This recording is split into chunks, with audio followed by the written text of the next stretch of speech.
Councilor Gonzalez, can you hear us? I can hear you. Can you hear me? Yep, good to go. Okay. Thank you. Let me make sure I can turn on my camera eventually. Let me see. Okay. Jessica, you all set? No? Like, Got it. oh, I can unmute. Thanks. I'm all Thanks. set.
Yeah, here. I think it works well. Except Thanks.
Good evening.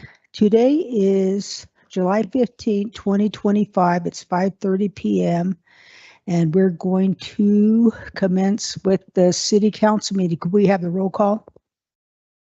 Thank you, Mayor. Councillor Koso, Present. Councillor Buell, Here. Mayor Pro Tem Woodruff, Here. Mayor Yazzie, and Councillor Gonzalez. Present.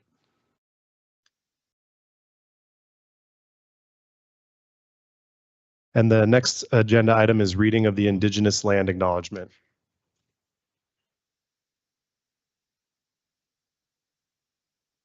This is a call to honor and respect Indigenous sovereignty and self-determination. As residents and visitors of Durango, we are called upon to educate ourselves about the history and cultural heritage of the land we inhabit. The city of Durango is situated on the ancestral homelands and territories of the Nuchu, Ute, Jicarilla Apache, Pueblos of New Mexico, Hopi-Sinom, Hopi, and Dene Navajo nations. The original stewards of this land were forcibly removed and exposed to countless atrocities by the United States government, including repeatedly broken treaties, forced assimilation, the tragic legacy of Indian boarding schools, and the loss of ancestral homelands. We recognize lasting generational trauma exists within Native communities today.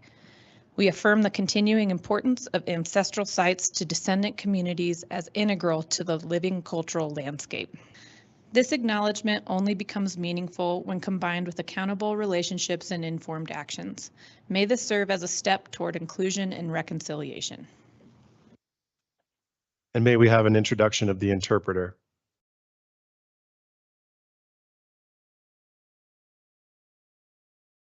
Hi, good evening. My name is Liz Torres, and I am here with my colleague, B. Torres. Today we'll be your Spanish interpreters, and thank you so much for practicing language justice so that everyone can speak and hear in the language of their heart. In order to access the interpretation language of your heart, you will go to the More menu and then select Language and Speech, and then from there select English or Spanish. Muy buenas tardes, gracias por el día de hoy tenernos aquí.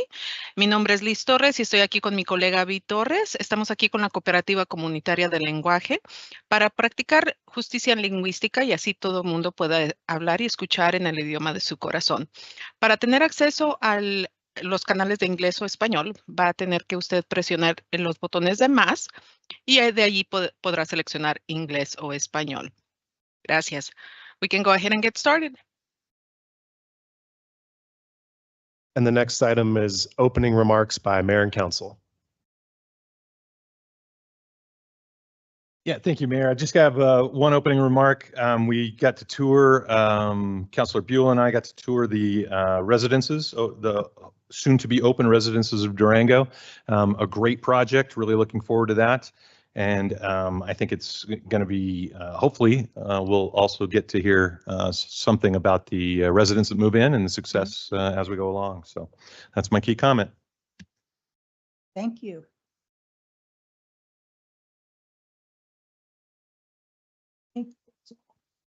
Thank you.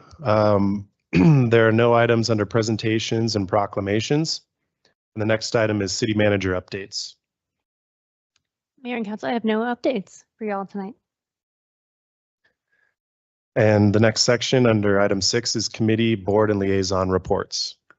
Ready, can we start with the Jessica and then Shirley since they're on the internet? Sure, I'll go ahead and get started. I have the Alliance board meeting and then the member meeting.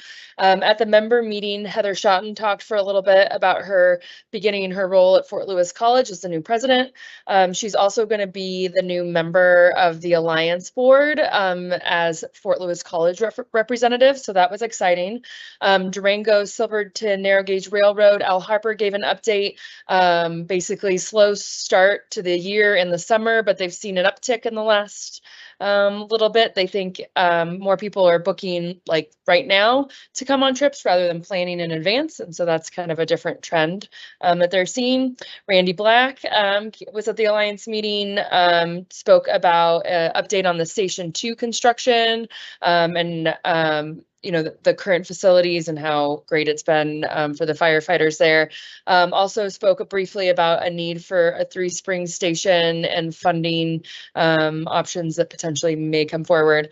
Pueblo Community College spoke, partnership with their 9R and affordable college options and everything they have going on, which is great. And then the Chamber of Commerce had a little section there too, talking about scholarship for memberships for nonprofits and small business. And so if you guys are a small business or nonprofit and want to be a member of the chamber, there is scholarships available still. Other than that, we're putting the final touches on the Alliance Summit, which is in September. So mark your calendars for that. And yeah, that's all I had the last couple weeks. Thanks. Shirley, Thank you. I have nothing to report. Thank you, Mayor. you bet. Thank you, Mayor. I went to the Chamber of Commerce Board meeting this morning. A lot of great conversation. Kip put on his Local First hat along with Doug McCarthy, also representing Local First, and kind of talk about their organization and the parallel path that both they and the Chamber serve on, and how they are potentially divergent but still have the same goals in mind. So it was really good to get an update from Local First about what they do in the community and how important that is to all of us. We also talked a little bit about the new leadership La Plata classes selected. So another great round of leaders that are going to be trained up in everything La Plata County over the next year. So that's great. I also was able to attend the grand opening of the Durango Surgery Center in Three Springs just right before this meeting. I was out there for about a half an hour. It's a beautiful facility. Looking forward to how that's going to add capacity in the community from the healthcare standpoint. And lastly, I met with some folks with the Animas River Surfers group just to talk about what is going on with everything in the river and how we interact with it, engage with it. So I'm looking forward to, hopefully they're going to have a little public comment towards the end of the meeting here, and I'm looking forward to seeing what next steps are available there. Thank you. Kip, Yeah, also with Council Woodruff, we met with the Durango Fire Department District and talking about the ballot measure. That's going to be a very important issue cropping up soon. And Councilor Buell talked about that a little bit in regards to expansion out to Three Springs.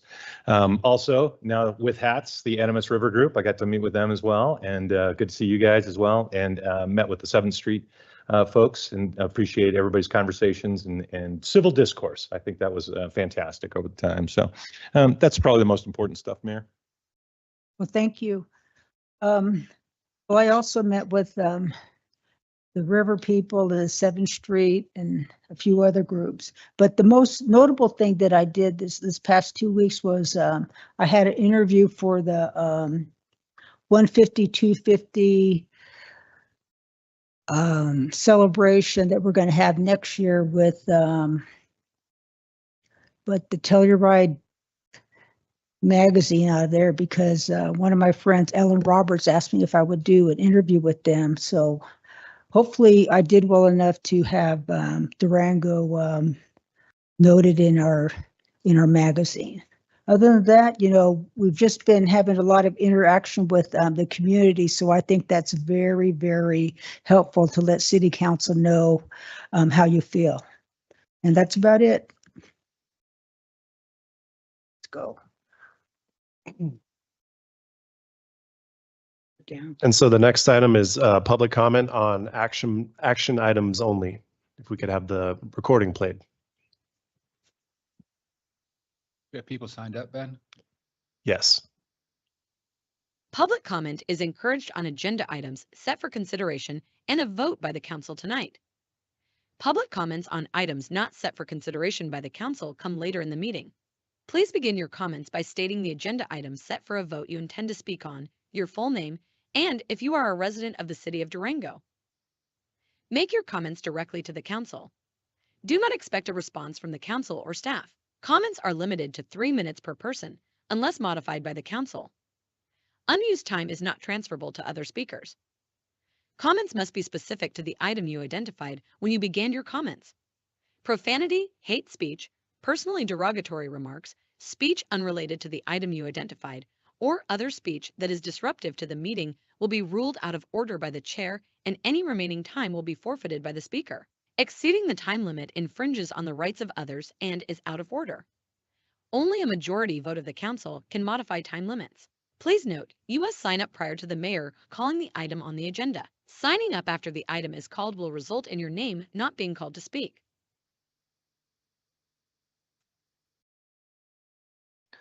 Thank you. And there are two folks signed up to speak under other new business, item 14.8, which is a resolution removing the 7th Street pilot project from the speed management plan. And the first individual is Joanne Bruton. So Mayor, that's not technically an agenda item up for consideration yet. So you can take the comments now, or you can take them under 1.13. But technically something has to be under consideration to be up for public comment under item 7. You guys do vote, so it's a little confusing, but because it's not consideration, it's not technically on the agenda for public comment under this section of the agenda. Up to you.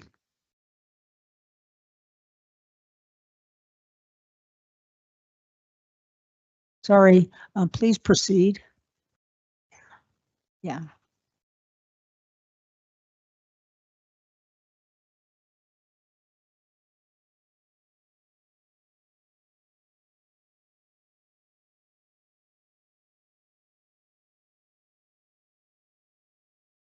Great. Yeah, right. A little short for that. I'm here to express a special thank you to the members of the City Council and the 2 city appointees for making time to meet at my residence to have an informational conversation about the pilot proposal for East 7th Street. Thank you for hearing our comments and concerns to the potential long-term impacts on our quiet residential neighborhood. I strongly urge the council, the city, to remove 7th Street from this proposed pilot proposal. Thank you again for your attentiveness and your concern. Thank you very much.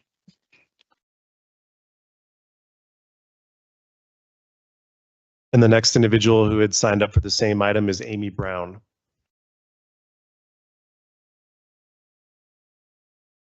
Hi, I'm Amy Brown. I live at the corner of 3rd and 7th Street. First, I'd like to express a sincere gratitude to the council members and city staff who took the time out of their busy schedules to join us on our porch to help us better understand not just this project, but the broader process of how residents can connect with the city to voice our concerns. Our household truly appreciated the chance to be heard, and we thank you for accepting our invitation. For those who haven't had the chance to visit yet, the invitation is still open. We would love to connect. I would also encourage more residents to extend similar invitations or simply join ours so that we continue these discussions, not about the 7th Street project, but about future projects as well. Community involvement is incredibly important to us, and we hope to see it grow. I'd like to make a sincere appeal to the City Council and city staff to listen to the residents of 7th Street and remove our street from the test program. We would like more than anything to see our residents' voices be heard. Thank you very much. And Mayor, no one else had signed up for agenda-related items for this public comment section.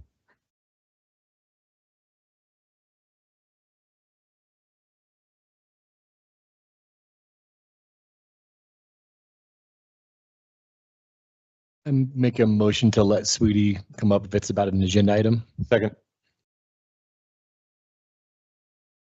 Aye.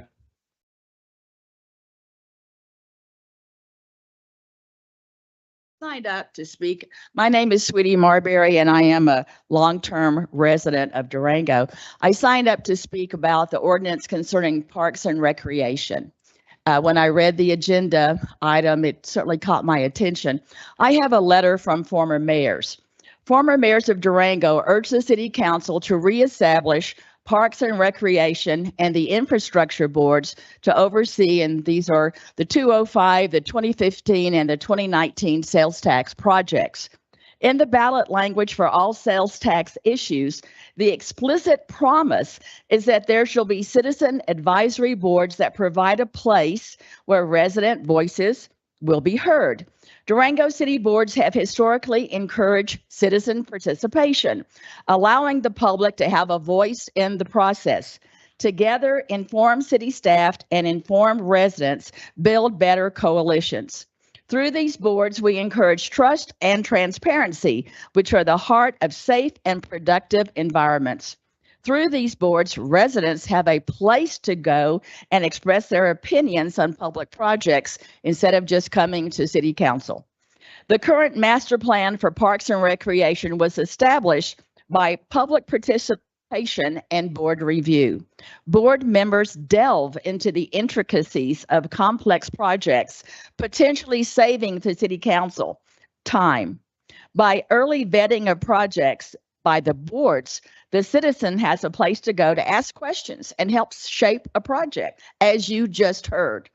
Boards are the grassroots for prioritizing projects. Boards are an integral part of the process, and the result is a great discussion among residents, city staff, and community leaders. By bringing back the Parks and Recreation and infrastructure boards, the city council will garner the respect of the people. Signed, Dean Brickey, Fred Klatt, Amos Cordova, Sweetie Marbury, and Lee Miggs. Two other former mayors are on the financial advisory board, so they felt like they could not sign it. One mayor helped to destroy, in my opinion, the boards, and she wouldn't sign it. But I urge you to consider the proposal of Parks and Rec. I understand the financial advisory board wants more to do. However, when you look at all the projects under streets, sewer, water, it's enormous. The same thing with Parks and Rec. I don't believe that one board, excuse me, can handle the massive amount of projects coming to our great city. And I'll turn this letter in. It's a good one, something I hope that you will consider. Thank you.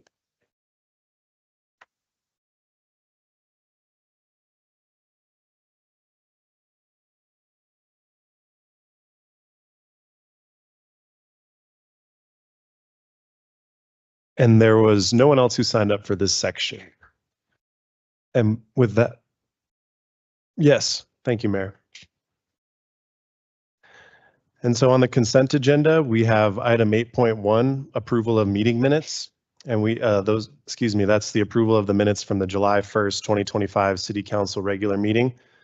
Under 8.2, final reading of ordinances, we have 8.2.1, which is an ordinance amending in pertinent part the Durango Code of Ordinances, Chapter 23, Taxation, Article 2, Sales and Use Tax, Section 23-73, Open Space, Parks and Trails Fund, Restricted Capital Improvements Fund.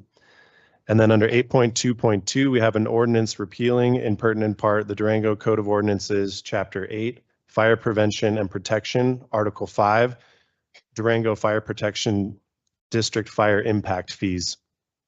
There are no adoption of resolutions by consent.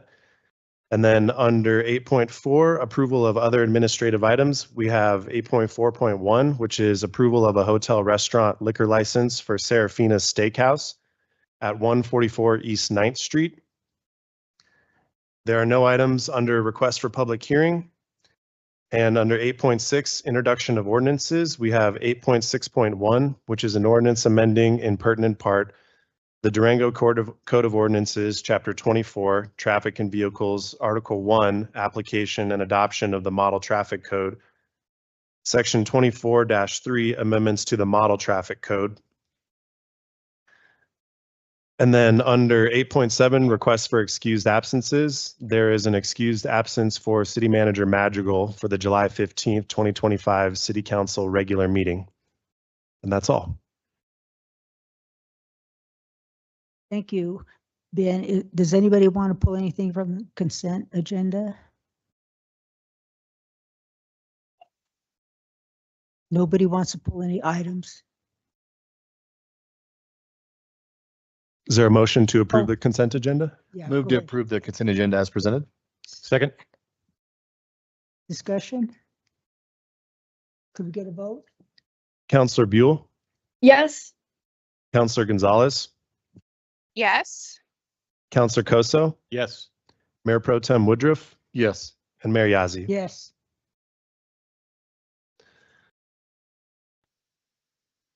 And so the next agenda section is section 11, resolutions. The first item is 11.1, a resolution submitting to the registered electors of the city a ballot issue concerning the Durango Fire Protection District ballot initiative with the La Plata County Clerk and Recorder. And that's actually submitted by my office. And I can give a presentation when appropriate. Please.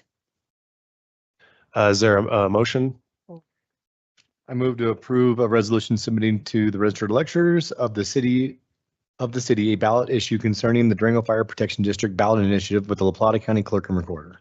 Second? Discussion? Seeing none, Thank- vote. Thank you, Mayor. This is just a quick update on this resolution, but this is simply a resolution to notify the county of our intent to participate in the November 4th coordinated election. So we have a deadline of July 25th to let them know that by, and this is our last council meeting before that. And so this resolution does not include any intergovernmental agreements or ballot language. There will be future consecutive deadlines to approve an IGA and ballot language if council sees fit in August. But right now, this is just to notify the county. Just to confirm, this isn't to say that we are going to use which mechanism. We're just notifying the county that we are going to potentially put something on the ballot for November, correct? Yes. Excellent. Thank you.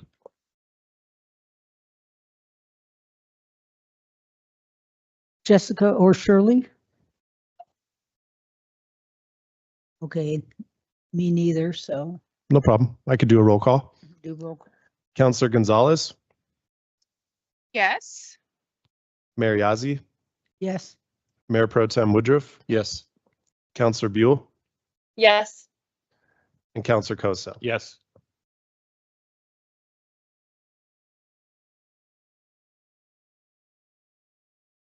Thank you. And the next item under resolutions is item 11.2, a resolution regarding a future land use map amendment for 1163 Dominguez Drive property. I'd like to make a motion for a resolution regarding a future land use map amendment for the 11363 Dominguez Drive property. Second. Do we have any presentation? And with that, we'll have Scott Shine with our community development team provide a presentation for y'all. Good evening, Madam Mayor, members of the council. Scott Shine with the Community Development Department. The item before you, as you said, is a future land use map amendment for a property that is not currently in the city limits. It's an exciting opportunity to facilitate reuse and redevelopment of a property that's been underutilized for a number of years.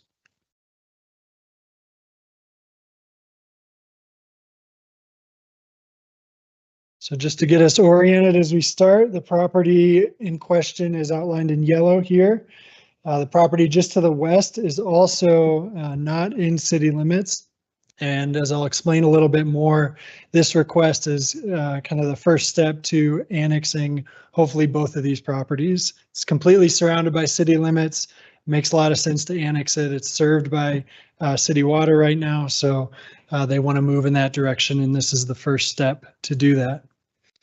So currently the property is designated residential high density. They are requesting a change to designate it for commercial general use. A little bit of background, the property's been used in a number of commercial ways in the past, most recently as Dance of the Rockies dance studio. That use ceased in 2020 and has been vacant since then. The property's been for sale And our office has fielded a lot of inquiries about reusing that property, redeveloping it, and nothing has moved forward because any proposal would need to align with the future land use designation of residential high density, and no one has felt that it's worked or penciled to redevelop in that fashion. So just for a little bit of context, the future land use map is part of the city's comprehensive plan. As you can see, it includes areas that are outside the city limits. So it thinks about future growth areas, where we want to serve with city infrastructure and city services, and guides landowners as far as the appropriate land uses for their property.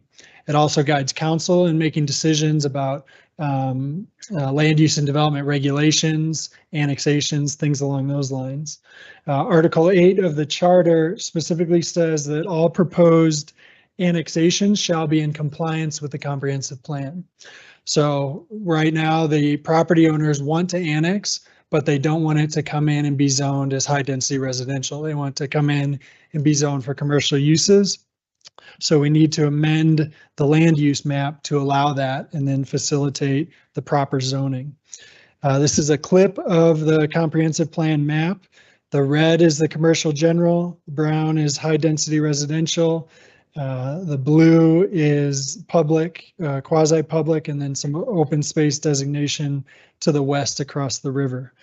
You can see it's right adjacent to a commercial area. That's one of the things we look at when we're evaluating these types of requests. We don't like to have sort of islands of land uses. We like them to be contiguous and sort of make sense with surrounding land uses. This is a view you might be familiar with. This is on Dominguez Drive behind Walmart. Shows the metal building that has been used as a dance studio. The access off Dominguez, there's also an access off of Riviera Court. Things like public improvements, utility extensions, stormwater, paving of the driveway, all those things would be considered during the annexation process. This is really just looking at the land uses that would be allowed on the property. Staff has reviewed all the applicable city policies, and including the strategic plan and the comprehensive plan. And after our review, we find that the project is in conformance with the comprehensive plan.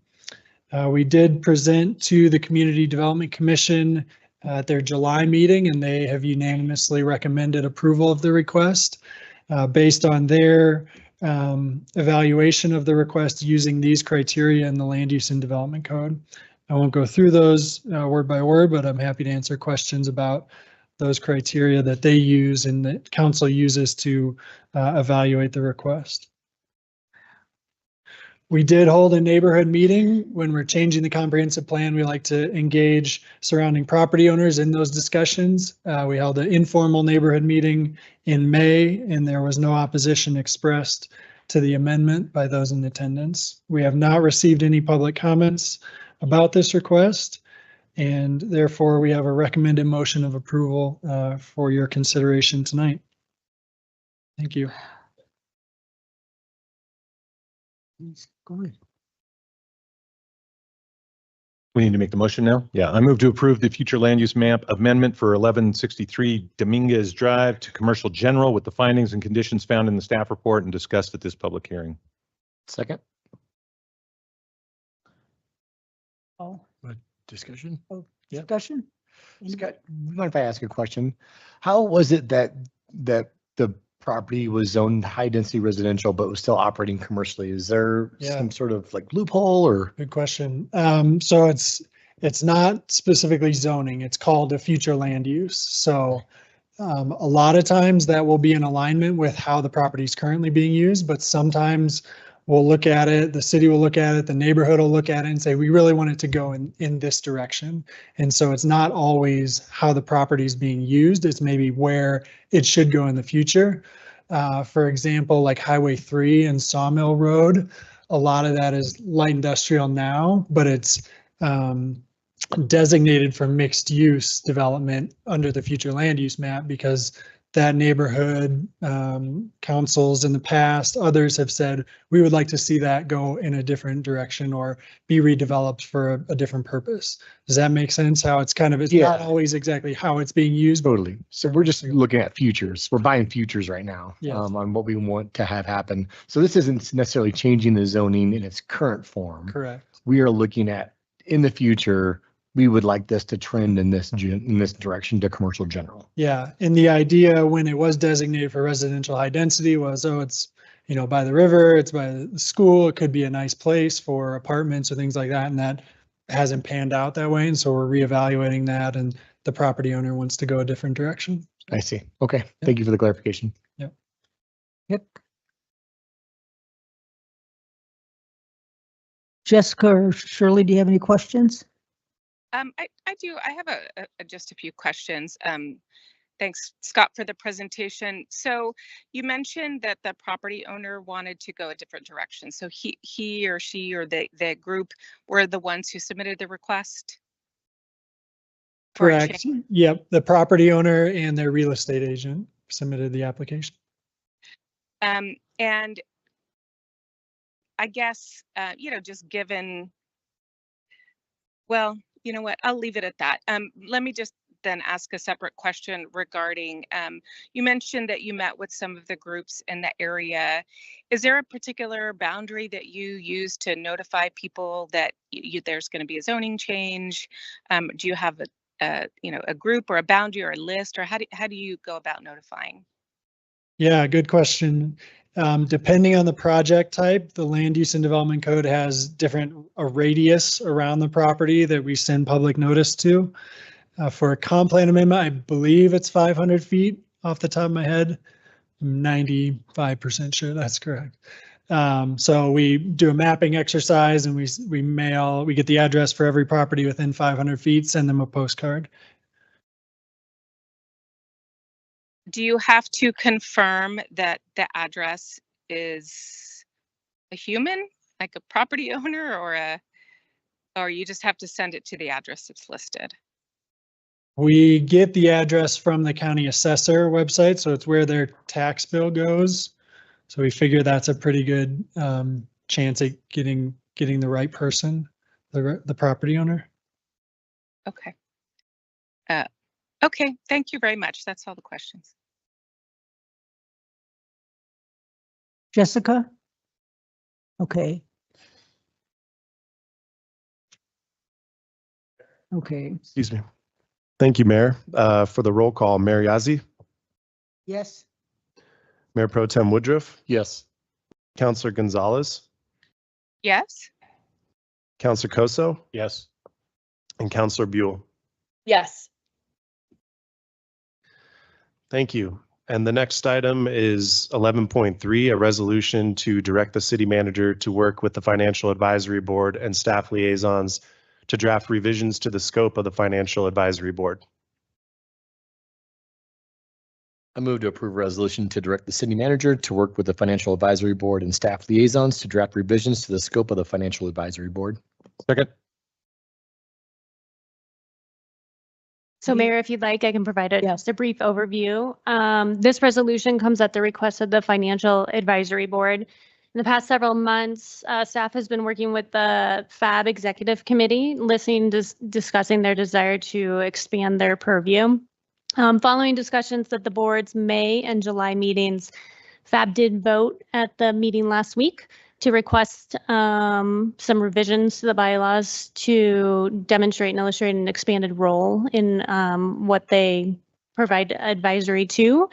One that not only includes fiscal recommendations, but also increased involvement and input in city projects and enhanced opportunities for community engagement, specifically to said projects in multimodal parks and rec and public works. If council approves this direction, staff will work with the FAB Executive Committee to draft revised language as outlined in their bylaws, which will then be brought back to council for future consideration. All righty, thank you. For further clarification, I've been meeting with the FAB and the Executive Committee for the last, year, maybe longer. And so I think this will be beneficial to the community because they're going to try to fill some gaps that we had lacking when we created this board. There's also going to be a little portion for public input. And that's all I have. Do we foresee like an enhanced engagement opportunity through some of these revisions? Is that kind of like some of the genesis to some of this is to try to foster some more of that public input and engagement?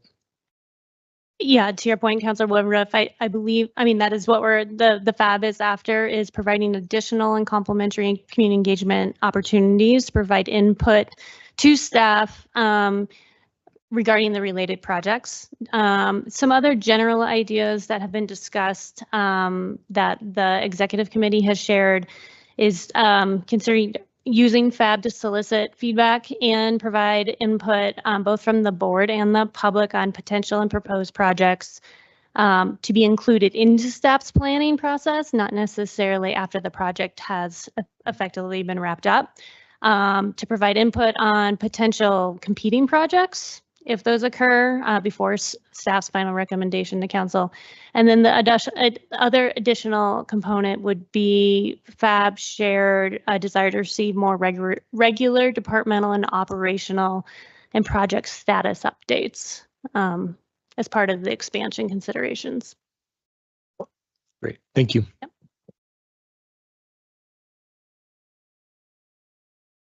Shirley or Jessica, do you have any? I do. Thank you, Mayor. I don't intend to support this because I think it goes in direct, opposition to what I've requested in new business to bring up the other committees. I believe that the city manager and the city manager's office already have a lot of authority to make decisions without the input of the council. And I've been getting a lot of feedback that the public doesn't like that. And so I have some other suggestions that we could make to hopefully engage more people in the discussion process, but I don't support this item. I hope we can have a further discussion about revolving the other committees, and I would ask for my council support in doing that when we address some of the new business items. Thank you, Mayor. Thank you, Kip.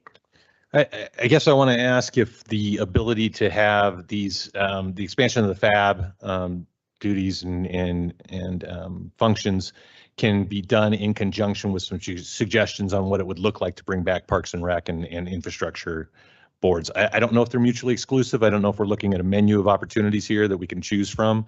Any feedback along those lines? I know you're kind of getting hit with this right off the bat. Let me go first and then. Okay, so the creation of this FAB board, this happened after Dave and I got on board, and some of the boards were put to sleep. Okay, so the FAB board actually drew from those other committees like the Park and Rec and multimodal, and we put these people together to try to create a new board because we needed a board with oversight. And at this point, what we're trying to do is expand that role instead of create more boards because, that we're having a little bit of a setback in getting people to participate on boards. So I think that right now, the reason why we're putting this out there is so we can get input from everybody, how we want to go forward with the FAB, but I believe that could be an option also. Mayor, can I just make a brief comment?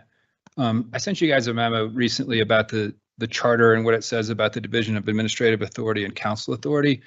And I can see a path where what you guys are proposing, both what Councilor Gonzalez is proposing with bringing back more boards that will work.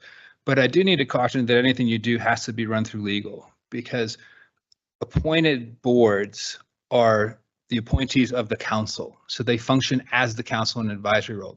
They cannot take on administrative responsibilities as defined in the charter.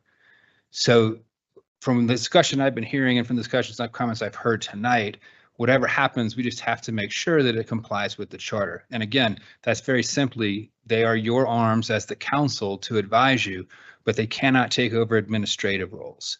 So they can advise you on what you want to tell the administration to do, but they cannot advise or direct the administration. The administration has its own tools for community engagement. They can form task forces, focus groups. Clancy's whole department is community engagement, and that's the administrative side of community engagement. You guys can certainly use the board as another tool for that, but they can't, according to the charter, overstep into the administrative role. And again, there's a way to accomplish what I hear you saying you're doing. I'm just giving you that front end caution that when you, as you develop those things, legal should be advised so we don't cross that charter line. Alrighty, that is good advice. But you know, to that end, we have Bob and Aaron are also on this group doing the revisioning of these bylaws. So I think we have good input from them how to stay out of trouble. And so you want to add to that, right? To answer your question, Councilor Coso, this item was not in, as it was requested by FAB, was not in conjunction with the consideration of additional boards and commissions. I think that's what you were asking. To answer your question, this item was very specific to FAB's roles, and the consideration of boards and commissions was not part of that conversation that came from FAB's request. So it's not mutually exclusive. If I'm hearing correctly, it's not mutually exclusive that we explore what FAB's expanded role might look like all by itself. At the same time as in a parallel conversation, we're starting to talk about what it might look like to have FAB as well as Parks and Rec and infrastructure boards resurrected. I would agree they're two different conversations. No issues there. Yeah, okay.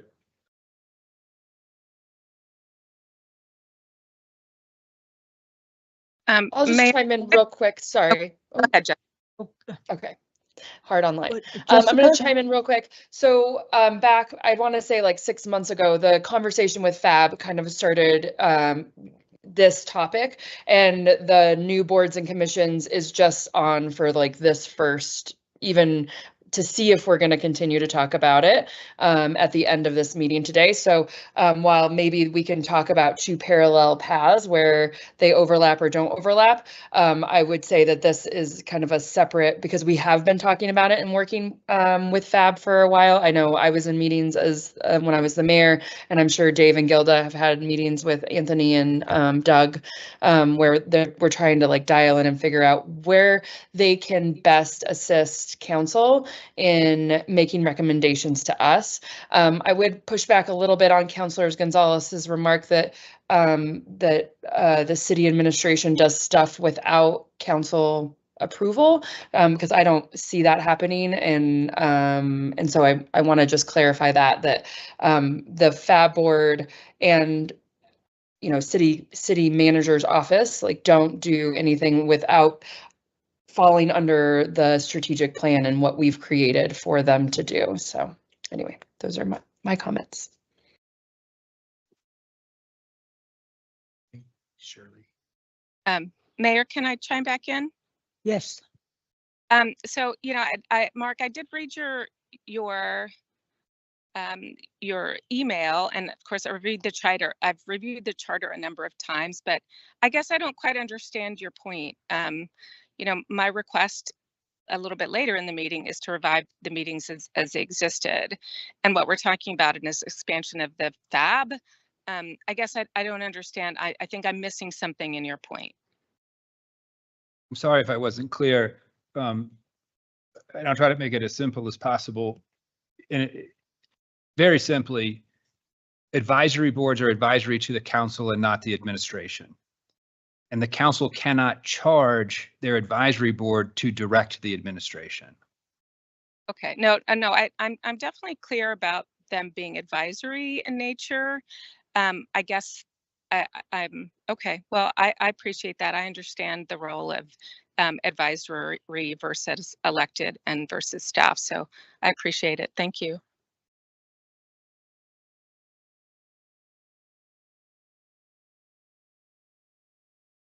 Thank you, Mayor. Councilor Coso? Yes. Councilor Buell? Yes. Mayor Pro Tem Woodruff? Yes. Mayor Yazzie? Yes. And Councilor Gonzalez? No.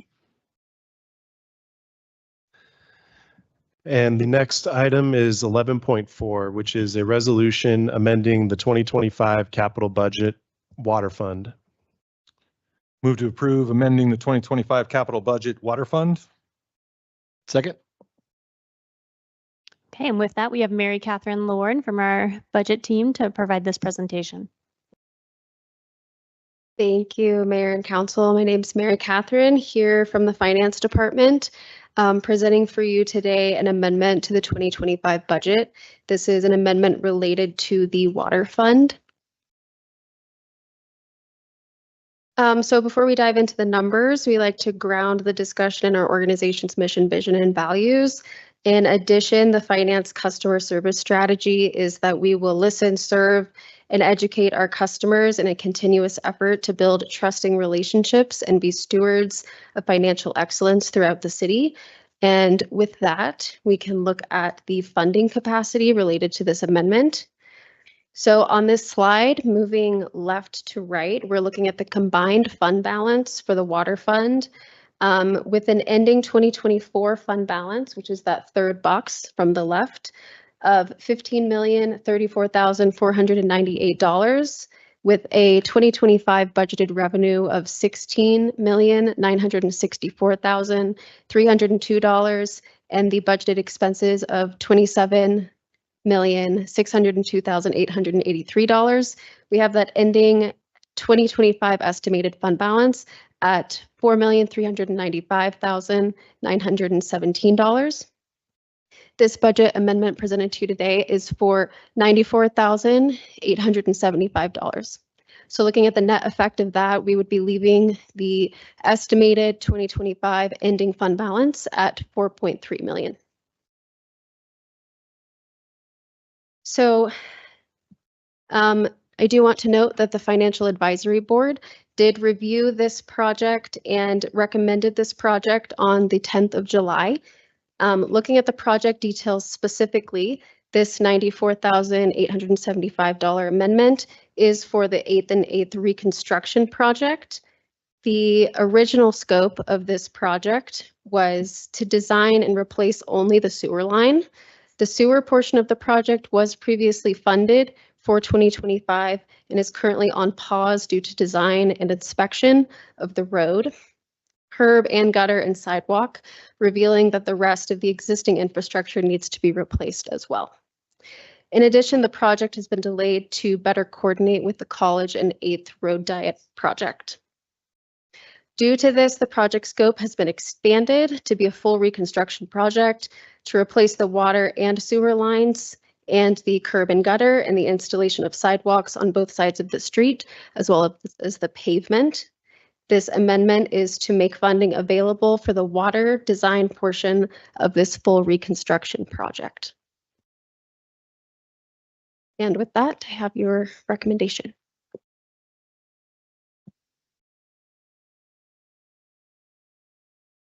Move to approve Resolution R 2025-0047, appropriating sums of money to the various funds and spending agencies in the amounts and for the purpose as set forth below for capital expenditures for the city of Durango, Colorado for the 2025 budget year. Second. So this is just an additional $94,000 in addition to what's already been budgeted, correct? And it's Yes. mostly for design, is that? For design, the sewer portion of this has already been budgeted for with the 2025 budget adoption. So this is an additional for the water portion of that design.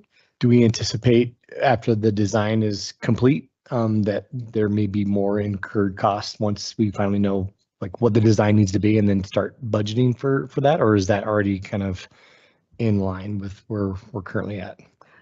We will be using the design estimates to estimate what those construction costs would be, if that's what you're asking. I also do have James Law, the project manager here, if there's anything else to add to that. But we do use the design estimates for the ongoing construction costs when we're budgeting for that side of the project. Gotcha. So yeah, so the 94 is just for the design, just to figure out how to best move forward with the project into 2025 and 2026. Okay. Yes, Thank you to so much. accommodate for the expanding scope. Yes, ma'am. Thank you so much. Thank you. Mayor, I've got a question that Mary Catherine can't answer. So somebody is here that can talk about the project.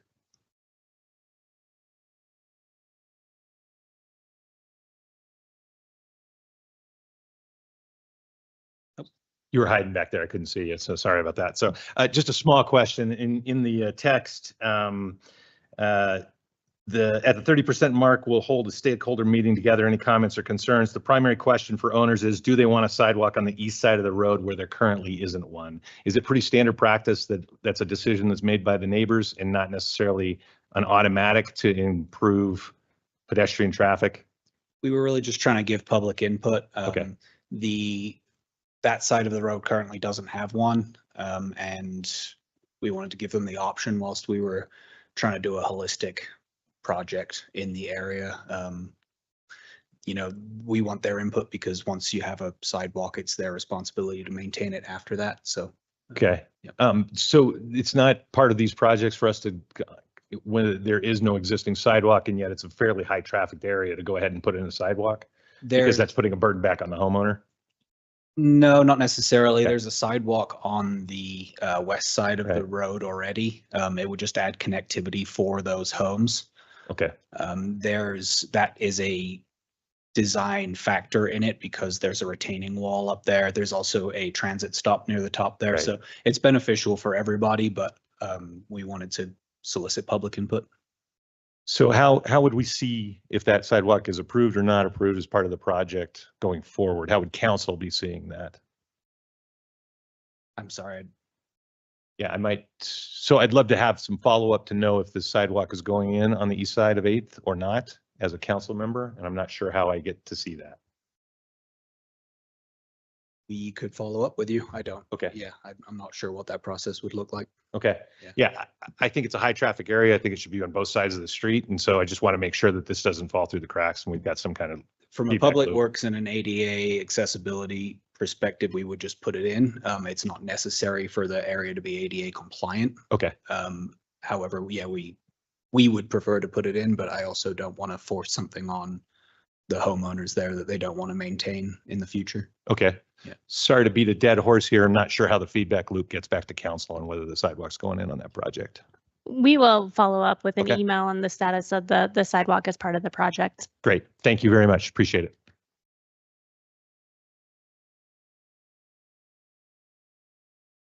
Any other questions?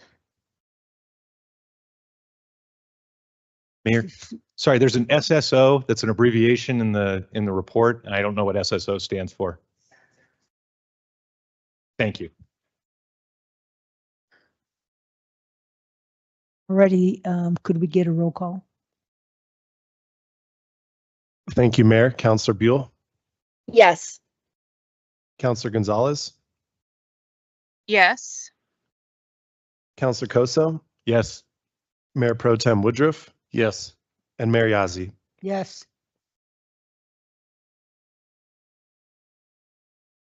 Thank you. And there are no first consideration of ordinances under section 12. And the next item is going to be public comment on city matters not scheduled for a vote tonight. If you could play the recording.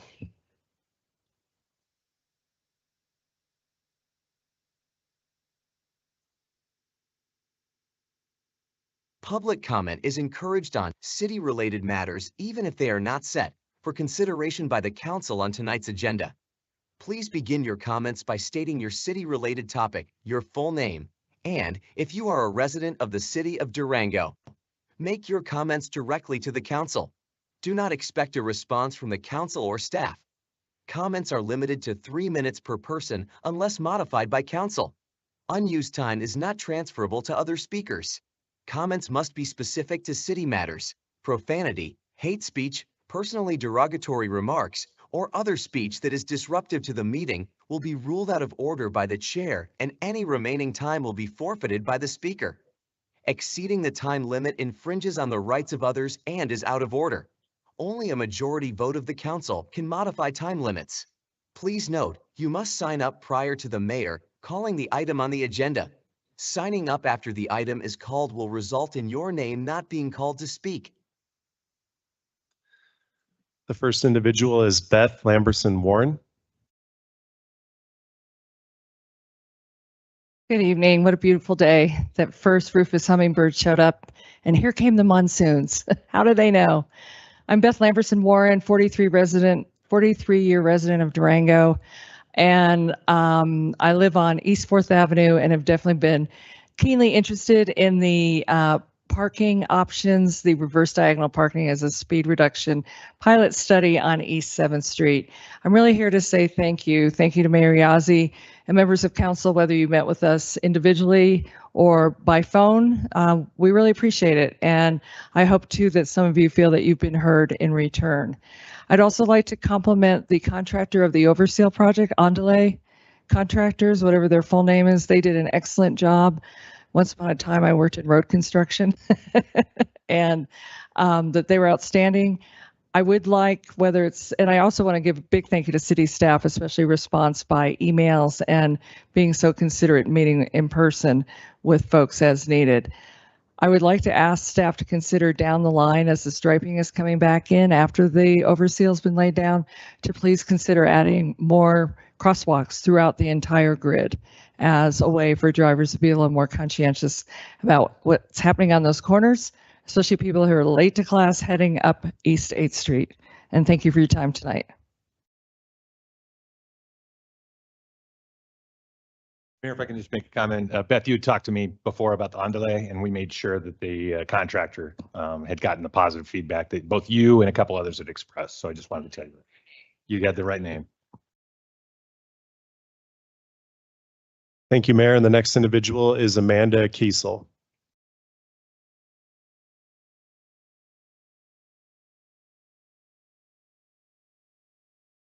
Good evening, Durango City Council. My name is Amanda Kiesel. I'm a 22-year resident of Durango.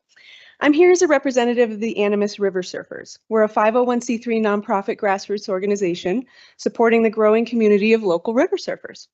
We organized ourselves 3 years ago, have been building community connections by participating in river cleanups, hosting educational meetups, fundraising, and researching with industry design professionals on the potential for our stretch of the Animas River. We've built connections with private and commercial river users and are developing partnerships with established organizations like the Hive and others to expand their reach and benefit to the community as well. We're here tonight to ask for your support in taking the first step to considering creating a multi-season surf wave in Durango. So who are we? We're a diverse group of people connected by our love of river surfing right here in Durango. We're teachers, healthcare providers, small business owners, engineers, construction workers, lawyers, parents, and kids, all united by our shared passion. Thanks to the work that's been done before us by visionary people, we currently enjoy about 8 weeks of surfing each spring in the existing Whitewater Park, and we're so grateful for that. Now, with the evolution of whitewater feature design and the exploding popularity of river surfing, we think it's time to build on that success. We love this river, we love this town, and we want to help create an amenity that more people can enjoy for a longer period each year. So what do we want? We want to extend the season and the access. We envision a multi-season surfable wave that functions through the summer and into the fall. A wave that blends with the natural beauty of the Animas and is more approachable to people of all ages and ability levels, and therefore strengthens our river culture. We see these kinds of features being built in many other regional communities and across the country and can envision similar benefits to our town. So why does this matter? We feel like Durango's always been on the leading edge of outdoor adventure, and this kind of wave fits perfectly with our values in this town. It would offer a fun, positive outlet for youth with a lower cost and physical barrier to entry, complement current tourism, and deepen our relationship with the river. So what are we asking for tonight? We're asking the city to partner with us to fund a feasibility study. It's the essential first step. It would explore key questions like possible locations. Can the river's flows support a wave like this for a longer usable season? What would the design look like? And how would it affect the community, local economy, and environment? We've built a strong foundation over the last several years with community engagement, and we're asking you to partner with us to explore what's possible. With your support, we believe this vision can become a reality. Thanks so much for your time.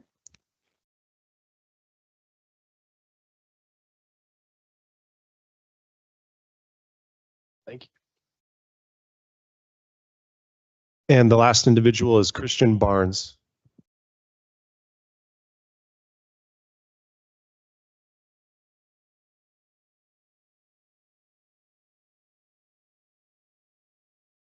Evening. Thank you for your time. I'm Christian Barnes. I live on 5th Avenue, East 5th Avenue and 4th Street. live here, work here, child was born here, got a plot up at Greenmont. I'm not going anywhere. Joanne, whatever she says, I agree with her on the 7th. But anyway, real quick, I just have a little concern about a overhanging tree in the public right of way, right by my house, which is near Park Elementary. The tree is overhanging. I have spoke to the city arborist. Him and I are not in agreement of the danger of the tree. I have I'm certified master gardener from CSU, so we have our own different opinions. And also, in 2003, they planted 3 honey locusts on my south side of property. All 3 have died. They're not going to make it through the city arbory program. So I just encourage you all to try to stay away from doing the like, we used to call it LCTA, low cost, technically acceptable bid. But I would appreciate it. Maybe a couple of y'all could come look at that overhanging tree, but there are children that walk through there all the time. I actually used to rent the property right next door that it's on, that is overhanging. It's fallen multiple times. It's past its life expectancy. And I think it is a danger to the general public, quite frankly. Okay, thank you. Yes, thank you. I appreciate your time. Thank you very much.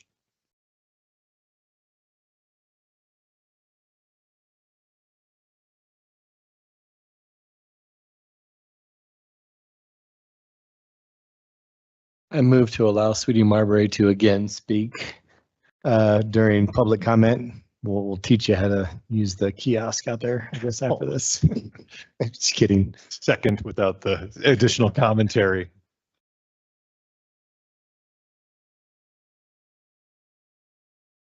Technology was not my friend tonight, but you are. I'm here again on my issue of accessory dwelling units. I'm asking the city council to drop lot sizes to allow fairness for all Durango homeowners.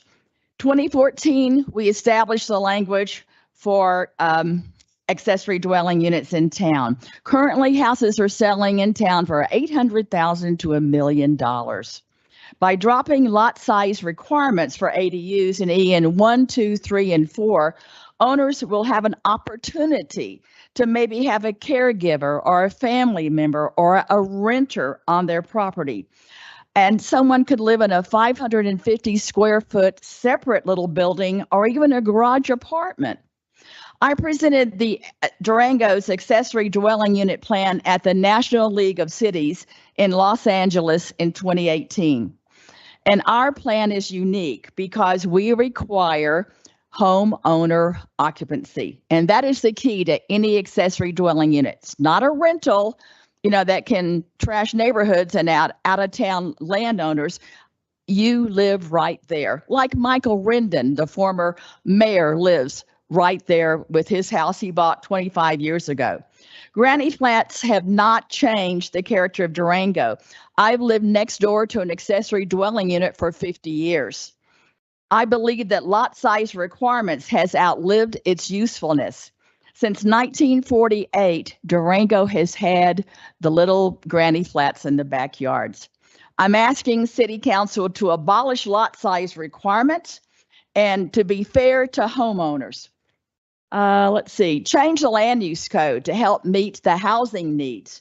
Buyers who come into town have this crazy hodgepodge of lot size requirements. Nothing south of College, 5,000 over there, 7,000 on the west side, 7,000 in Animas City. That's nuts. We need to have a standard uniform size so that you can help homeowners, because City Council, you can make a difference. Christina Renderly cannot be here unless she's called in, but she feels the same way. Dick White wrote a letter to City Council asking the City Council to abolish it. I don't know if you all read it or not, but he believes that it's outlived its usefulness. Lee Miggs also cannot be here tonight. She believes in abolishing the lot size requirements. You have an opportunity to help homeowners. And this is the time to do it. You can't cry about housing needs if you don't try every tool in the toolbox. Thank you.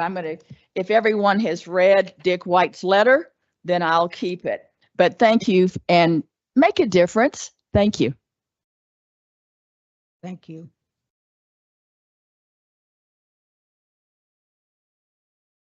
And the next item on the agenda is item 14, other new business. The first item is item 14.1, a study session presentation on cannabis and all other business license fees and how Durango compares statewide. I'll make a motion to have staff prepare a study session presentation for City Council on cannabis business license fees. And I was thinking all other business license fees, just making sure we're like up to date and up to compliance and on the rates and how they compare, not just, I guess, to Colorado, but other like similar cities. Second. Thank you. And I was going to ask Councilor Buell just to try to clarify the presentation that I could do here in the next couple months. But for the marijuana fees presentation, part of the marijuana fees includes an occupational tax fee. Do you want that conversation to include tax items as well that go into the fee? I would say any fee or city related tax that cannabis companies have to apply for, license, apply for, pay for, and just making sure all are up to date and kind of reflect our current, economy and where we're at and all that. Thank you. And then just to confirm for the business license fees, do you want us to strictly talk about business license fees, or are you interested in additional fees from other departments that go into opening a business? I think since we're on business, any fees that the city is charging, just so we kind of see like, what are we doing that's different from other cities? Is it too restrictive? Is it not enough? Is it, we just where we are, I have no idea. And, how often we've updated them. What is the cadence we update them? Is it every 5 years, every 3 years? Like is there an automatic time of that? Just all that information. Great, thank you. Got just a clarification too, Councilor Buell. I think for me, I'm mostly interested in making sure that the marijuana fees compare to the alcohol related fees and that we see that kind of comparison across the states. I don't know if that's going to get lost in all of the fees as we're looking at it, but that would be of particular interest to me. Does that make sense? Adding in a comparison of liquor fees as well? Right. From my perspective, we've been beating up the cannabis industry pretty heavy. So, what's an equitable fee connection to alcohol for? We can include that. Okay, thanks.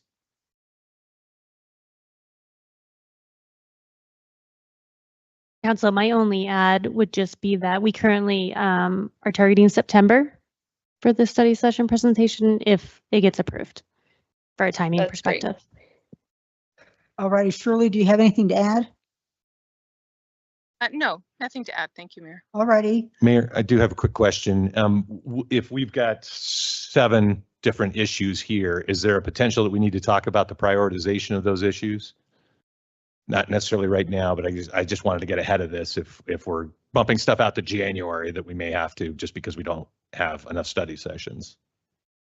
I'm sharing that staff can be prepared to present study session items starting in September. If we need to evaluate how we schedule that, we can follow up on that. Mark, do you have any input on that?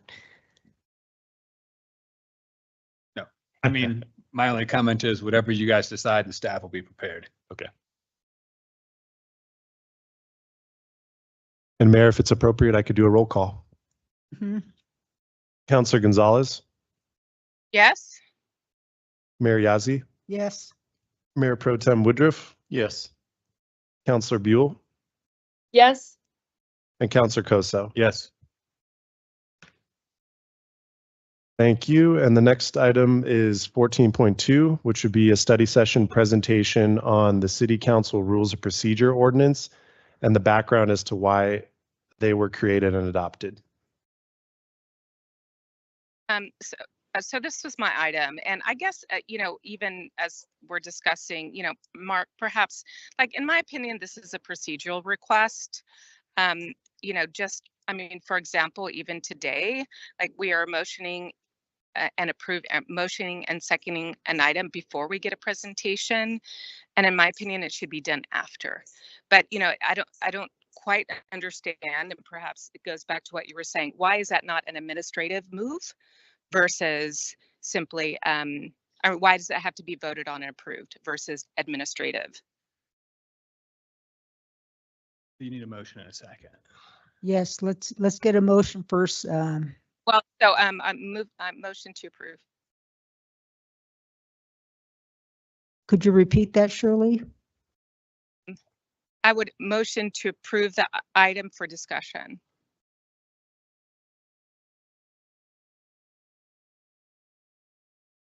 Is that enough? Second. I didn't know if she needed to recite the proposal. Okay, Shirley, so you move to approve a study session presentation on City Council rules of procedure and ordinance and the background as to why they were created and adopted. That's your motion. Yes. Well, I don't. Okay, and then Skip seconded. Second. So with a motion and a second on the floor, I'm happy to answer any questions. Oh, okay. Well, thank And you. I'm sorry, Shirley, so I didn't want to start talking without there being a second on the floor, because as everyone knows, I'm pretty adamant about getting motions and seconds before we discuss things. Well, and that's really sort of my question is, it's like, it seems to me that that's a procedural, rather an administrative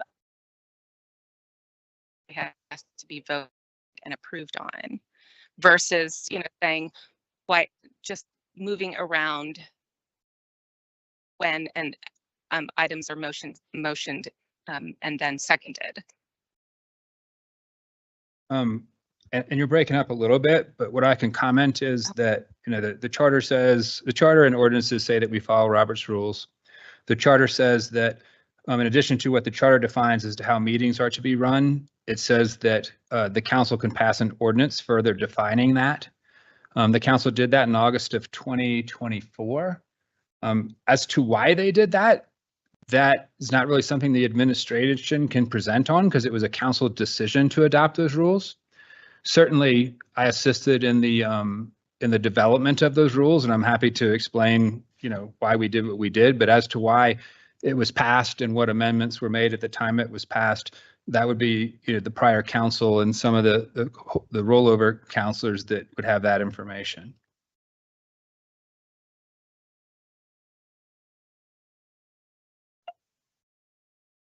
Well, I guess because I have a motion on the floor, we have to then proceed. I guess I just don't think that it really requires a study session. My request would just be that we don't have to motion and approve something before we've heard a presentation. So, I guess I don't know that it requires a whole study session and taking everybody's time. That's kind of where I'm at, but there is a motion on the floor in a second, so I'll let you all proceed. Sure. And I just will remind that in the memo that I sent out this week, in the first part of that, I explained that I would send out a separate memo about the ordinance that was passed last year. I'm happy to do that. I can do that without, a motion tonight if it doesn't need to be handled in a study session. There is a memo forthcoming from the city attorney's office about the ordinance that was passed in August of last year. And Shirley, if it's okay, can I chime in? Yes, Jessica. I was part of that council that did approve those rules, and I'm happy if you want, like Kip sent me an email today wanting to meet, or the other day wanting to meet. We're going to meet next week. I'm happy to meet and provide my view as one counselor why we passed some of those rules and procedures and such. If you wanted any insight, I'm not saying that it would change your mind as to you wanting to be able to discuss it first before a motion is on the table, but yeah, I'm happy to. Do we have any more discussion? Seeing none, roll call? Mayor Yazzie, No. Mayor Pro Tem Woodruff, No. Counselor Gonzalez, Yes. Counselor Koso, Yes. and Counselor Buell. No. Thank you. The next item is 14.3, which is a study session presentation on the city's current policy and practices in dealing with immigration issues. Motion to approve?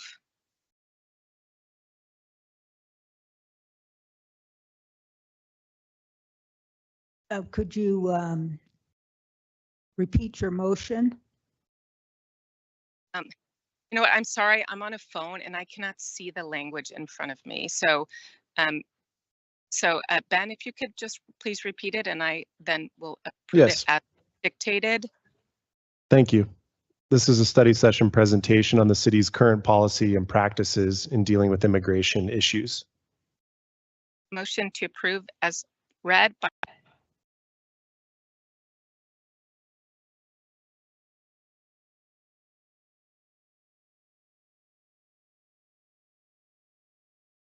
The motion. Hearing no second, the motion fails. Thank you. The next item is item 14.4, which is a study session presentation on the citations issued by the police department for all violations.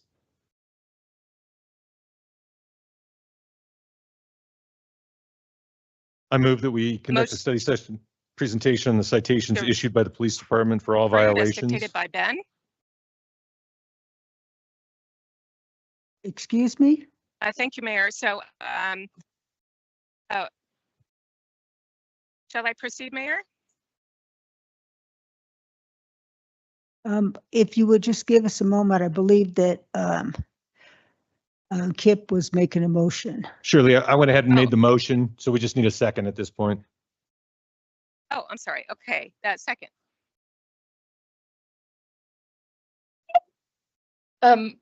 Can I ask a question on this one real quick? So the presentation that you're requesting, Councilor Gonzalez, it's just on the citations issued by the police department for all violations? Because I know if you send an email or any member of the public could do a open records request and get that information from Bryce. Is there like a direction you're wanting to head or like a policy you're wanting to change or talk about? So part of it is a cultural request. I think that the laws that exist are fairly, I mean, I don't have any question about the laws as they are, but when is the citation issued and when is it not? Whether it's speeding, whether it's the off-leash dogs, whether it's, code compliance, how often are they in versus warnings? And also, perhaps given that we've heard a lot of feedback about speeding and the speed cameras and the off-leash dogs, is there perhaps an interest in increasing enforcement, by the council? And then, in fact, does that require more officers? Okay, so I would argue that that is completely different than a list of citations that have been completed or done. It's more of a request for a study session on like the culture and the policy behind our police department and what our chief has like instilled as like procedures in terms of warnings and violations and tickets and that sort of thing, correct?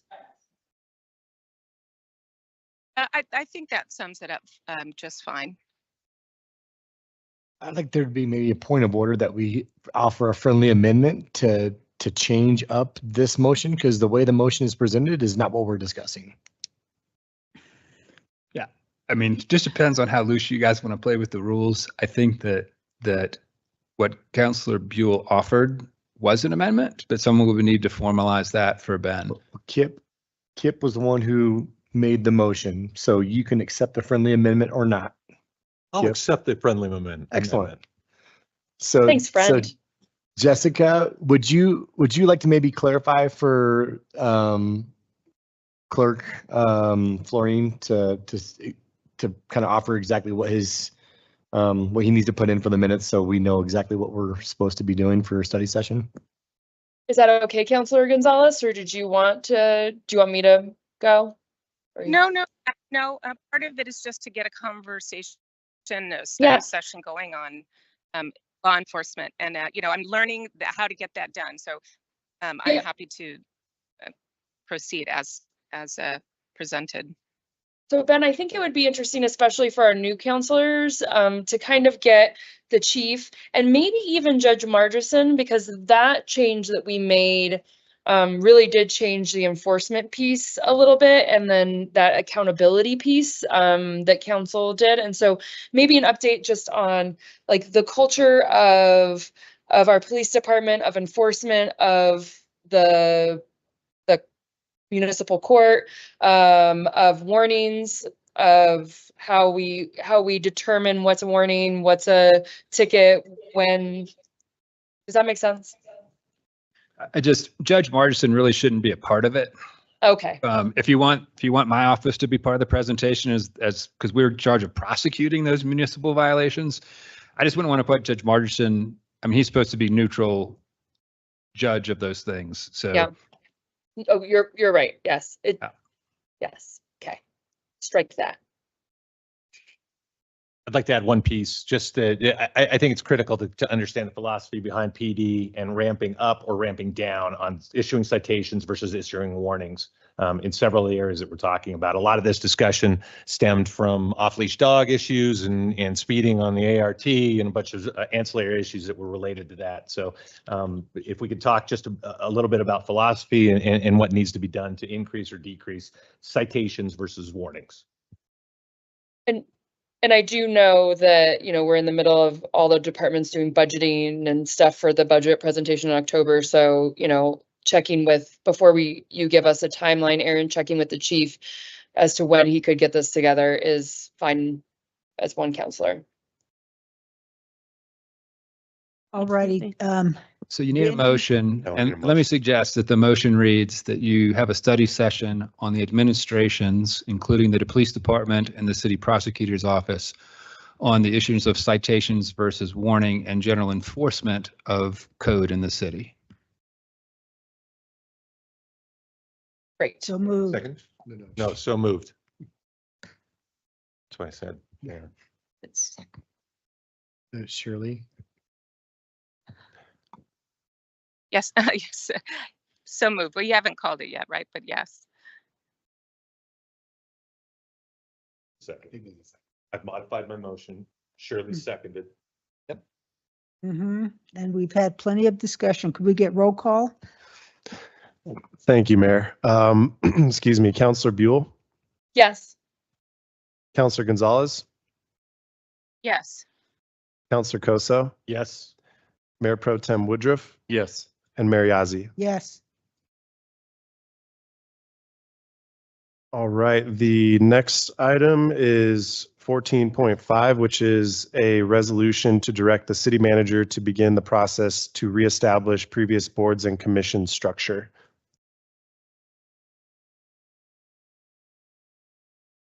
Motion to approve?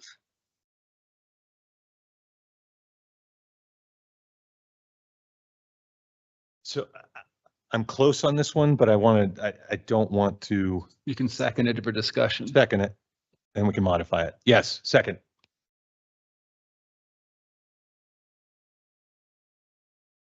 Righty, so we got a motion and a second. So discussion or presentation or? Shirley, do you want to talk first? Well, I feel like hopefully it's self-explanatory. I know that, this item was voted on and approved or removed. The committees were removed by the council a couple of years ago. I've gotten lots of feedback from the community that they want to see them reinstated. I don't know that it would look exactly the same as it was before. Perhaps there's some adjustments to be made, but I would like to see what that option might look like. So a bit of a loose conversation about what it might look like if we revised some of those commissions. So Mayor, I think so it's the word reestablish in this proposal that I'm having a hard time with. So I think Shirley, if you're open to it, we could modify this to just talk about what a plan would be to reestablish the boards and commissions without saying reestablishing them in the proposal. So you're saying maybe like a draft plan? I'd like to see, at the end of the day, I'm trying to work so that we see what the FAB as an expanded entity would look like. And another option would be reestablishing Parks and Rec and infrastructure. At this point, that's all I'm interested in. Yes, so what I'm struggling with here, similar to Councilor Koso, is in my mind, it can't go back to what it was because a lot of those boards have even changed. Like we have our Community Relations Commission that has changed to a different board now. We have our CDC that has gone over to the DCD. There's like so many different things. And then there's so many different things that we do now that we wouldn't have the funding and like we have Clancy now, who is our community engagement specialist, who does all the engagement with Durango. I would argue we have more diverse. I saw a room full of constituents that I've never seen at any board meeting before.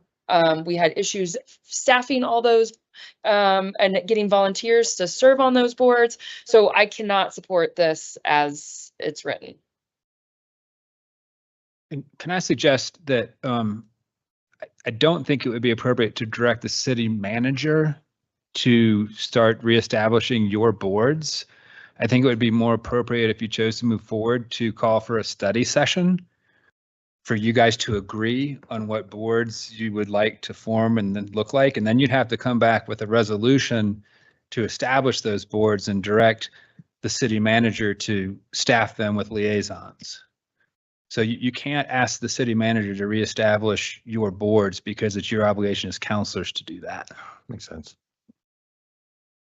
Well, I mean, I thought the purpose of this exercise was to have a study session. No, and that's what I'm suggesting. It just doesn't read that way right now. Oh, all right. Well, no, the intent was to have a study session, or at least that's what my intention was when I brought it into new business. And so, Mark, maybe you can just clarify for me. When I put these items on new business, my intent is to have a study session. Is that what in every single one of them? Perhaps I didn't word it correctly, but the intent is to have a study session. Yeah, and I apologize that I wasn't here at that meeting. I did follow the emails where the city manager was following up on what would appear on the agenda. It's not a big problem. I mean, another amendment to call for a study session solves the issue. I mean, the idea is there. It's just a matter of getting the semantics correct if the majority of the council wants to go forward. Okay, well, thank you. That was for my colleagues, that was my intent for all of these was to have a study session. So that would be my request, that we have a study session to consider reviving some of the boards and commissions. Yeah. Should she amend her own motion? Technically offering a substitute motion. Okay. So there needs to be again, it depends on how loose or tight you want to put. Well, we're going to have to, Shirley, I'm going to request you to restate your motion because right now we've gone in a few different directions and I'm a little bit confused. So could you please restate? Okay. Thank you, Mayor. I move to approve a study session before the end of the year to consider reestablishing the Parks and Recreation Commission, the Multimodal Commission, and the Infrastructure Commission. Okay, so that would serve under Robert's rules as a substitute motion. It's appropriate because it's germane to the original motion. And if it gets a second, it can then be discussed and voted on. Second. Discussion. Okay, discussion. Okay, I think we've had sufficient discussion, at least on my end. So I'll let y'all move along. Jessica? Kip? I'm good. Dave? Roll call, please. Counselor Gonzalez, Yes. Mayor Yazzie, No. Mayor Pro Tem Woodruff, No. Councilor Buell, No. and Councilor Koso. Yes. Thank you. The next item is item 14.6, which is a study session presentation on pilot programs, the process we have used, and past examples of pilot programs that have been conducted by staff.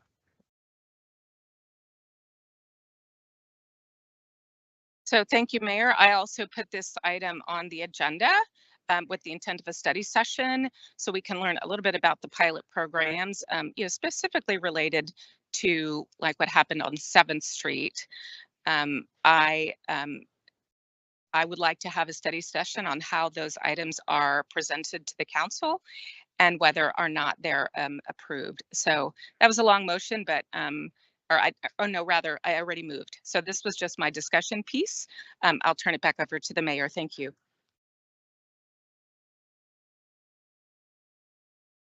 Oh, already, was that a motion? I think I did. Did I motion to approve or not? I meant to. So motion to approve as dictated by Ben. Okay, thank you. A second. Hearing no second, the motion fails.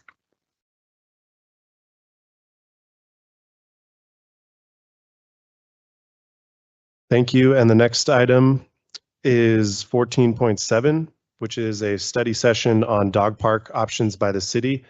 Options for 1 or 2 fenced off-leash in northern Durango, preferably by the Animas River Trail. I'd like to move that we conduct a study session on dog park options in the city, options for 1 or 2 fenced off-leash in northern Durango, areas in northern Durango, preferably by the Animas River Trail. Second. Discussion? Mayor, I've got 4 key points on this one. Expansion of recreational amenities needs to spread out around different areas around the city. This is inclusive of both North Durango and Three Springs, but I know that we're concentrating on North Durango for right now due to a connection potentially with the Animas River Trail. The Animas River Trail traffic includes a lot of dog walkers. A dog park in the northern section could provide exercise options for dog owners that otherwise may allow their dogs off leash inappropriately along the trail. There are unplanned social trails right now around Pioneer Park, along the train tracks and across the train property at the end of 37th Street that might be solved in the process here with or without a dog park. We need obviously train management input and a discussion around the regulatory processes that they must go through. Pioneer Park seems to have ample area to have an enclosed area for an off-leash dog park and relatively easy access to ART, but we need staff feedback and study to understand better. I intend a dog park discussion to include future opportunities, even if it's not a dog park in the next year. Is there a future plan potentially for dog parks? And then ancillary to this discussion is enforcement of the off-leash penalties to improve safety as well, but we've addressed that already. Any other discussion? Councilor Koso, I just want to real quick make sure that we're not, so as counselors, when we do this, because I do think dog parks are important, and I think we've had one for a while, and we've talked about various locations for others, but I think there's been no push, so it's good that there's a push now. But just be really careful and throwing like specific places out right away, and let staff kind of like look around at all the different options and bring it to us first. And then that way there's that process kind of helps us move along in like a positive way with the community, and then get feedback from residents on potential locations as they get narrowed down by staff. I'm also interested in looking at potential like Three Springs, whether that's Durango Mesa, off the river trail, if there's any locations, other places, any land that maybe we have that isn't being used already as a park is helpful as well. Just because an addition of the park, I think, is more palatable that rather than changing the use of a park. So I'm just wanted to throw that like friendly, like things I would like to see come out of it too. Sure, understood. Thank you. Any other discussion? Seeing none, roll call. Counselor Koso, Yes. Counselor Buell, Yes. Mayor Pro Tem Woodruff, Yes. Mayor Yazzie, Yes. and Counselor Gonzalez. Yes. Thank you. The last item under other new business is a resolution removing the 7th Street pilot project from the speed management plan. I'd like to propose a resolution removing the 7th Street pilot project from the speed management plan. Second. I think Councilor Discussion? Gonzalez just said second. Oh, Yeah, did she? I did so. I believe so. Oh, Dis- sorry. Discussion? Mayor, I've got 4 key points for this resolution, and I appreciate the 7th Streeters hanging in there till the end of the meeting. Clear rejection of the idea by neighbors and residents who have availed themselves of the legislative process and asked to be removed from the pilot, and that there are other options to potentially do a pilot program on as a residential street. I may not agree with some of the concerns, including slippery slope argument, including that states a 12-week pilot test might lead to permanent installation of speed calming measures, or the suggestion that this is part of our secret downtown parking expansion plan, which I don't know exists. But I do agree that citizens who proceed through the process and engage in a civil manner should be heard. I appreciate both the positive conversations and collaborative manner with which this issue was addressed by almost everyone. And I doubt, I have ongoing doubts that the pilot would yield as good of results given the distaste from the neighborhood as it would in a more welcoming neighborhood.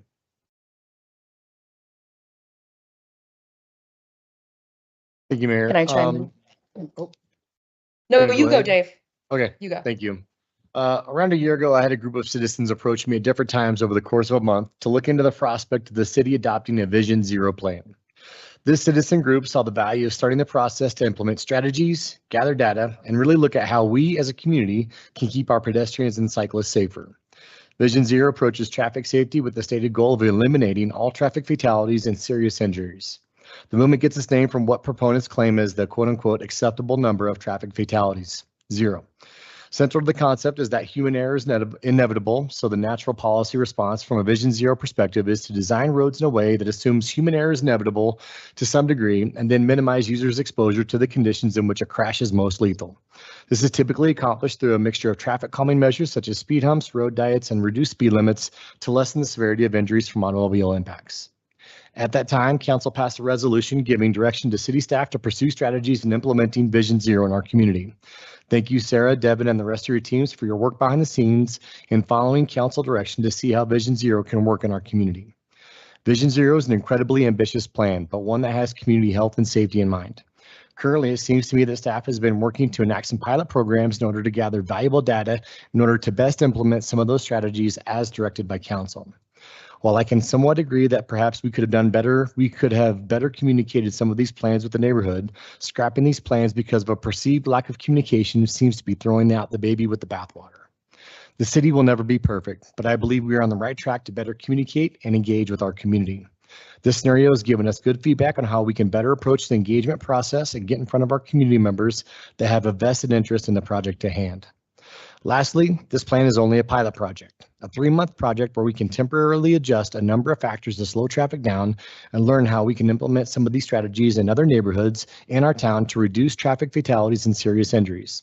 While I can sympathize that the inconvenience and perceived disruption of this pilot program in your community, I feel like the greater good of compiling data and implementing safety strategies gleaned from this pilot program in neighborhoods that truly need them provide an invaluable tool for us to keep pedestrians and cyclists safer. I'm sorry this has been a difficult time to get to where we are at, but it's important to acknowledge that staff has only been following council direction for the entirety of this process. I appreciate the civil engagement had by most of the neighborhood members, and I look forward to hopefully gleaning critical data and information from this pilot project to keep community members safer and maintain our amazing quality of life. Anybody else? Yeah, I'd like to comment real quick. Yeah. Okay, so I guess this is where I get confused. I thought this was like for a future discussion, or we're discussing. It is. Okay. And if I may, Yes, go I ahead. was going to offer a gentle reminder that by your own rules, this is not the time for consideration or debate. Counselor Koso did what I've seen in many other jurisdictions, was he gave a numbered rationale for asking the council to move this forward for consideration. We want to be consistent with our rules, but we're getting really, really close to that line of debating and considering a topic before it has a vote of 3 for that to happen. And the reason we do that is so the public can be fully informed and fully participate. You do have some people here tonight. I stated earlier in the meeting, they really shouldn't have spoken until matters not on the agenda, and it gets confusing. But again, it's your council meeting, it's your council, it's your public. I'm just gently reminding you by your own rules, they have to be applied uniformly, and we've gotten real close and maybe even kind of edged over into that debate. And all we're doing is it's just on the agenda to move it forward for introduction. So I apologize for talking so much at your meeting, but it seemed like that was appropriate. No, thank you, Mark. All righty, so what'd you say? I think Jessica wanted to say something. I just had a clarification, and Mark may just address this. I just wanted to ask, it says removal of the 7th Street from the pilot program, but then that would just go on for us to talk about removing it as in the regular meeting agenda. Is that correct, Mark? Correct. Yes, the next step in the process, should it receive a favorable vote tonight, is to appear on the agenda as a resolution. As a resolution at the next meeting, you would take action. It would be determined at that meeting. If it was a request for an ordinance, it would go up for introduction and it has to go through that 3-step process that's required by the charter. But in this particular case, this would be considered, and full public participation under agenda items would happen at the next meeting. Great, thank you. Shirley? No, no comment. I'll wait till we have the further discussion. All righty, could we have a roll call? Counselor Buell, No. Counselor Gonzalez, Yes. Counselor Koso, Yes. Mayor Pro Tem Woodruff, No. and Mayor Yazzie. Yes. Thank you. All righty, we're at the end of our agenda, so I'm going to call for adjournment. So thank you. I have some new business items, maybe, Mayor. Would this be appropriate to add some new business items to talk about for next time? Yes, I don't see it on here, but yes, let's go ahead and add new business. Here. Everything kind of fell under new business with this one, with the items that we discussed last week, but then this would be the new addition to do this again next week or in August. Okay, Mark, is it okay that Dave goes ahead, or should we vote on this? No, he has 2 options to get new business to the stage we just went through. The first one is to get it to the administration to put on the agenda, or to bring it up live in a meeting, and then we'll hear next. Yeah, he's perfectly appropriate. Okay. I'm sorry, my mic was on. He's perfectly appropriate to move under new business for something that we're just going to hear about for the first time. Excellent. Thank you, Mayor. I would like to direct staff to look at getting rid of minimum lot requirements in all areas of the city that allow for ADU development. I had the option to, in my last one-on-one, to have a conversation with Jamie about ADUs and lot requirements, and it was a really enlightening discussion. So I would like to be able to consider that for next week, please. I'll second. Yeah. Oh, we don't have to second. It's just a new business item. Yeah. Next Just week kidding. it'll come up, or next meeting, it'll appear on the agenda as a new business item. A quick question. If we've got suggested modifications, we wait until the next meeting to do that. Okay, great. Yes, ma'am. And I have another one, if that's okay. I would also like to direct staff to work with the Animas River Surfers to look at a feasibility study for the dedicated surf wave on the Animas River.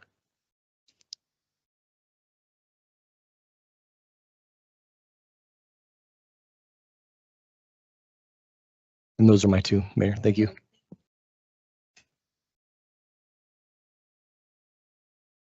Mayor, I Mayor- have one. Nobody Go else ahead. does.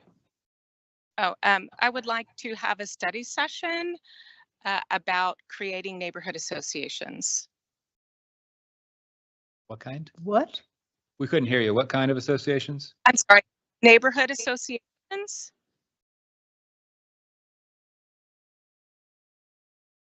You know, I think I'm going to take the liberty of calling that out of order because I think that's up to the residents to deal with. Not city council putting our rules about neighborhood associations on them. And give me a So nay, yay. you're the chair, and when you announce that something's out of order, that can be appealed to the majority of the council, not to the attorney. So I'm going to withhold my opinion. So Shirley, I if- can elaborate. My request again, like I thought this was where we would make our requests for study sessions. Right, we So- can decide later if we want to have a further discussion on or not. you're correct, but the chair has ruled you out of order, and that is only appealable to a majority of the council. So if you would like to appeal that ruling and have your item appear on the next agenda, you need to appeal to a majority of the council. At this moment, or in it, and because granted, I'm virtual, it's not the most appropriate time. If preferably, I can withdraw it and try it again next week when I'm there in person. It's your prerogative. That's acceptable. So, Mayor, I'll withdraw my request for the moment. Thank you. All righty, thank you. Jessica, do you have anything? And I don't, so we're adjourned.